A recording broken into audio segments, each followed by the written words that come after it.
Ito naman guys, yung bahay ng Putsukan. Kukunin natin yung natira, tinanggal lang natin yung isang part na para maging maging maamo. Sabi muna natin to dito. Uwi ko yan. Gawin nila ang bahay nila. Saka ang aking baby sa Burkit Sandra. Kuha din niya ng mangga. At magkain ng honey. Ha? Yung panungkit. No? Ayun yung pinanghano ko. Sinabit ko muna yung timba, sinabit ko muna yung balde bago ko tinusok-tusok pa sa laglag siya doon. Oh. Hindi na, huwag mo na pausukan. Hindi ko na pausukan yan. Kahit ako lang doon sa taas. Dito lang naman ako sa bubungan eh. Hindi mo na pinapasukan? Hindi na. Hindi nga sila matatapang. Yan mga guys, andyan pa yung natitirang bahay ng Putsukan.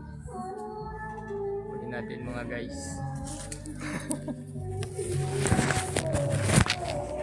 Ito na yan siya to. Dapat hapon na. Dapat. Wala siya dyan kahapon yung anak niya na nila. Kaya lakas ng loob ko na. Kaya ngayon, kung nandiyan na siya.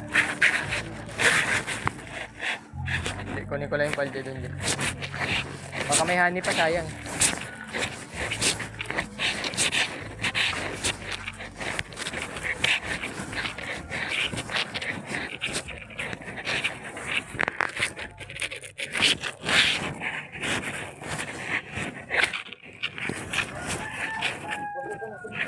Hindi nga ni, ipapakita ko kasi gano'ng kalupit na galawan niya ni.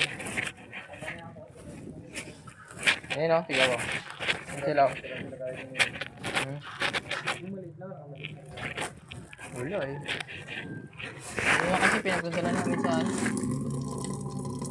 sa kabilang bahay na inuwi namin. Pero malinis yun, ugasan ko pa. Ang mga dito malaki, sure talaga na dito siya marami.